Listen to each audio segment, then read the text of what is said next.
To read anyone's thoughts, you must know 3 strategies. These techniques are essential to master.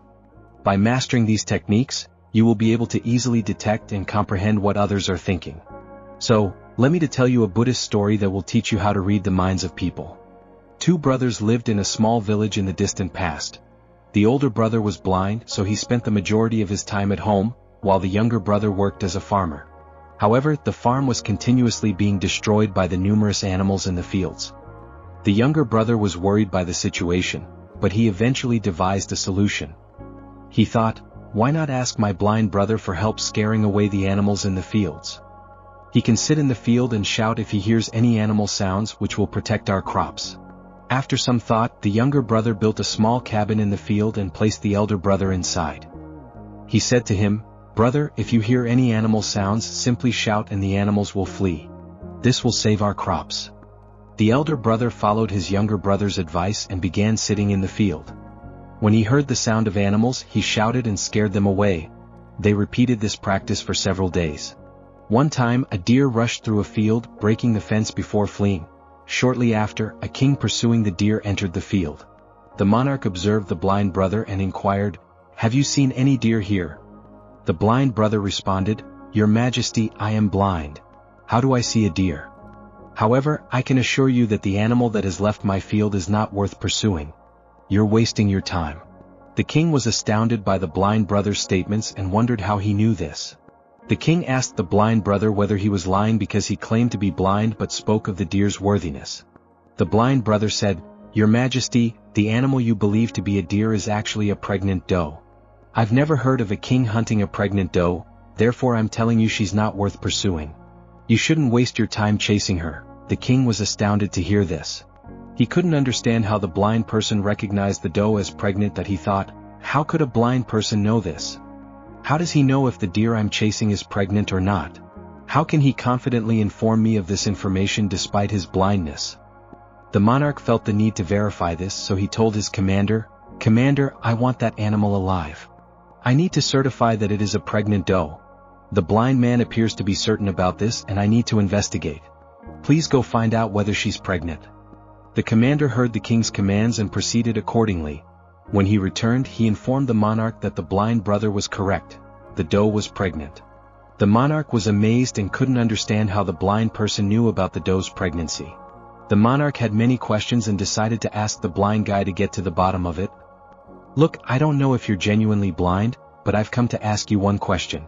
Will you offer me the right solution to my question?" The blind brother said, "Your Majesty, you can ask me anything you want, and I will answer you truthfully." The monarch said, "You are a knowledgeable man, and you appear to have a good comprehension of many things. I called you today to find out whether my wife is faithful to me or not." The blind brother answered, "Your Majesty, what kind of question is this? You've been married for a long time, and now you want to know such things? Why are these questions coming up in your mind?" However, the king insisted, stating, "You must respond to this question. If you do not respond, I will sentence you to death." Hearing the king's threat, the blind brother responded, "Your Majesty, if you want the answer to this question, you will have to do me a favor." The king inquired, "Tell me what I need to do." The blind brother replied, "For that, you will have to leave your wife alone with me in a room." The king was furious when he heard this, but he eventually consented to the request, and directed his commander to leave the blind brother and the queen alone in the room. At that moment, the blind brother expressed a desire to touch the queen. After hearing this, the queen grew enraged and started hitting the blind brother with her hands, feet, and all of her might. Afterwards, the blind guy managed to flee and go to the king. The blind brother informed the monarch, "Your Majesty, your wife is unfaithful." The king, enraged, took his sword and approached the queen. Then the king posed a question, warning her that any deception would result in her execution. He inquired whether she was faithful or not, to which the queen answered, "Your Majesty, you may as well kill me, but I am not faithful." The king was thrilled since everything the blind brother claimed was correct. When the king heard this, he went straight to the blind brother and questioned him, "How did you know that my wife is not faithful?" The blind man responded, "Your Majesty, it's fairly simple that I informed your wife that I wanted to touch her, and she became upset and began pounding me. When I told her I wanted to touch her, she might have refused, but instead she started beating me, touching my entire body. Now tell me," he said, how such a woman can be faithful.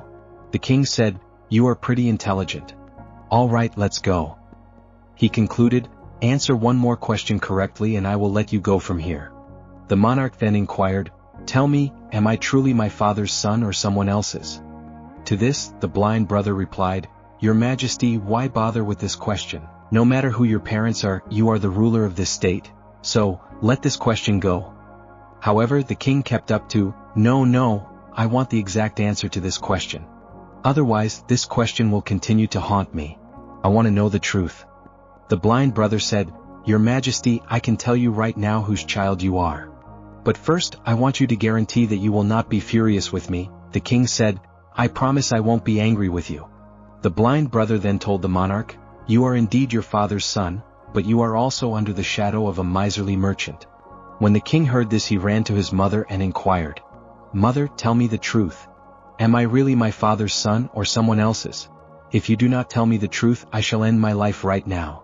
The king's mother responded, "Son, you are indeed your father's child, but you are also under the shadow of a miserly merchant." When the king heard this, he was overjoyed and promptly returned to his blind brother. He said, "How did you know that the shadow of a miserly merchant was on me?" The blind man responded, "Your Majesty, you asked me numerous questions, and I gave you proper answers to all of them. If you were any other monarch, I would have received numerous awards by now, but you have not given me a single coin thus far. This led me to believe that you are really cautious." The king laughed and replied, "Whatever you ask for, I'll give it to you. But tell me, how can you know what is correct and wrong? How do you give such accurate and precise answers?" The blind brother responded, "Your Majesty, I am blind by nature. If I had eyes, I could easily comprehend anyone's thoughts. The mind has its own language, which may be observed in a person's physical behaviors. Observing a person's eyes, lips, walking style, and hobbies can help you comprehend what is going on in their head. This allows us to know what anyone is thinking. But I am blind, so I perceive through deeds. If I want to learn something, I have to offer a task to the next person and see how they work and complete the task. And based on that, I can grasp what's going through his head. So does that mean I can also know someone's thoughts?" the king inquired. To this, the blind brother responded, "Certainly you can understand anyone's thoughts. But first, you must work on yourself, which includes calming your mind and bringing it into the present now. Today I'll tell you 3 ways. These 3 methods are really easy and straightforward. But, Your Majesty, first and foremost, you must focus your mind. When we focus our minds and integrate them into the present, we can understand what others are thinking, because they are thinking in the now, and we, too, must bring our brains into the present. Only then we will be able to comprehend their thinking. If we are thinking about past events, how will we know what the next person is thinking in the present, because we are lost in the past? To understand someone else's ideas, we must first focus our minds and bring them into the present." Following that, the blind brother informed the king, "Yes, Your Majesty, I will tell you the 3 ways by which you can easily understand anyone's thoughts."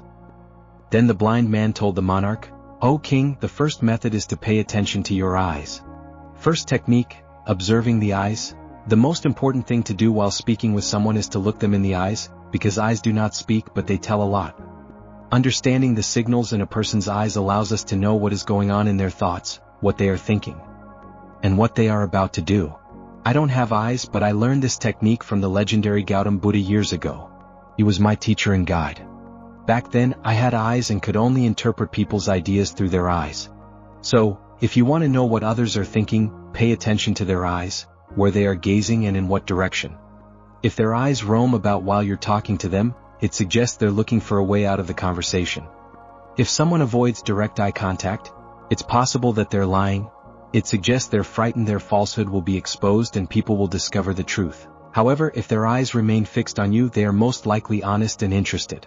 They want to speak with you and express their opinions. Also, observe how their brows move. If their brows furrow while they gaze away, they may be thinking deeply or concerned about something else.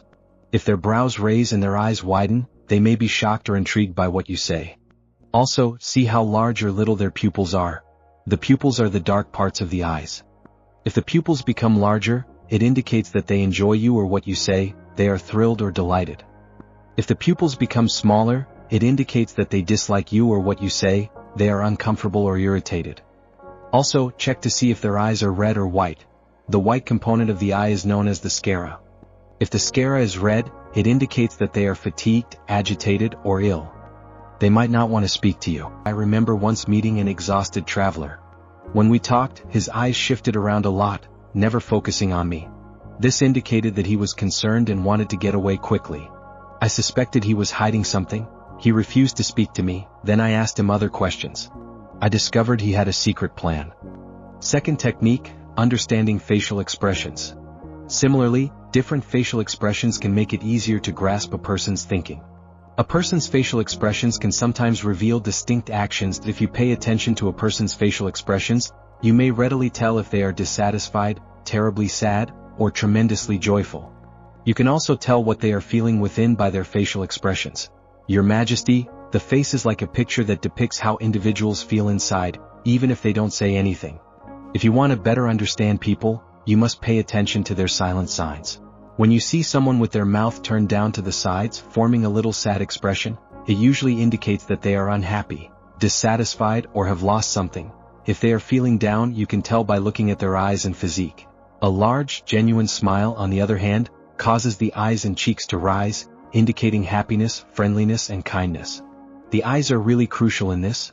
When they become little and sparkling, you may be confident that the smile is genuine. Examine the area between a person's brows, where the skin wrinkles. When it gets deeper and tighter, it usually indicates that they are confused, thinking hard, or attempting to comprehend something tough or new. The appearance of the mouth can reveal a lot. That a closed and pinched mouth may indicate that they disagree, dislike something, or do not want to discuss. However, a wide and relaxed mouth indicates that the person is open, comfortable, and eager to speak. As you get more adept at recognizing and comprehending these facial expressions, you will be able to discern what individuals are thinking and feeling on the inside. Whether they express their emotions aloud or remain silent, their faces will reveal what is on their mind. You can tell everything about a person by looking at their face, regardless of whether they talk. Your Majesty, I'll tell you a story that I once met a sorrowful person who approached me for help, but they acted as if they didn't care. But I noticed a little line on their forehead, which indicated a problem. That I asked them to explain their situation, and they did. They felt better afterwards, and I assisted them. A real grin makes the eyes joyful because it indicates pleasure and kindness. A frown lowers the brows, indicating worry or confusion. When they are astonished or intrigued, they raise their eyebrows. The expression on their face reveals how they are feeling. Third technique, interpreting body language. Continuing, the blind brother informed the king of the third approach, adding, "Your Majesty, there is also a third language, the language of gestures and body language. To grasp a person's ideas, we must first understand their hand gestures and body language. When someone speaks, you may notice that they continue to move their hands and make gestures. In addition to words, a person's body language plays an important role in communicating what they are thinking. Your Majesty, the body and hands may convey a lot of information without words. It's like a secret way of communicating, where you can tell what others want and how they feel through the little things they do. Think about how someone taps their fingers quickly while chatting to you. When fingers create a fast sound on something, it could indicate boredom, impatience, or a desire to conclude the conversation immediately. I remember meeting someone who wanted to sell me something, and he made this placard. I knew he was scared, so I asked him to give me a better price, and he was astonished. Also, when someone crosses their arms, it may indicate that they dislike you or what you have to say. They are keeping their ideas from you. This technique of holding their arms acts as a wall, protecting their thoughts and feelings from others. When you see this indicator, you can chat to them in a kind and careful manner, making them feel more comfortable and open. When someone leans forward, it may indicate that they are interested in you or what you are saying. They pay close attention to what you say. This indicates that they are interested and want to hear more. This method of moving their body demonstrates their desire to listen, learn, and comprehend who you are. I once met a smart teacher who did this. He seemed quite calm, yet leaned in with attention, indicating that he wanted to learn more about the subject. People who frequently touch their faces while speaking to you can sometimes reveal what they are thinking. It often indicates that they are concerned, thinking hard, or have a huge idea. These simple touches reveal what is going on in their minds and hearts. To be good at understanding others through their bodies and hands, you must be patient, pay attention, and respect what they don't say. These simple but significant indicators, such as a quiet book, reveal the feelings and thoughts that are hidden within them and allow you to connect with them better. Conclusion and practical application. If we pay attention to and comprehend these three approaches correctly, we can swiftly determine what is going on in someone's head, how much attention they are paying to our words, and what is going on in their inner world. However, first you must focus your attention and bring it into the present. Only then can you pay attention to all of these acts, comprehend them, and determine what is going on in the person's thoughts. Otherwise, if you're busy with past events or goals, you won't notice the person's body language, and you won't grasp what they're thinking or feeling. You may have encountered many great saints and enlightened individuals, who look at you calmly, and can tell you what is going on in your thoughts, and what you have learned from them. The main reason for this is because they can read and understand you since their mind is concentrated and calm. That's why people can quickly comprehend your ideas. As we near the end of this Philosophia journey, the Philosophia team would like to convey our heartfelt gratitude for your wonderful support, because knowledge has the potential to elevate your life.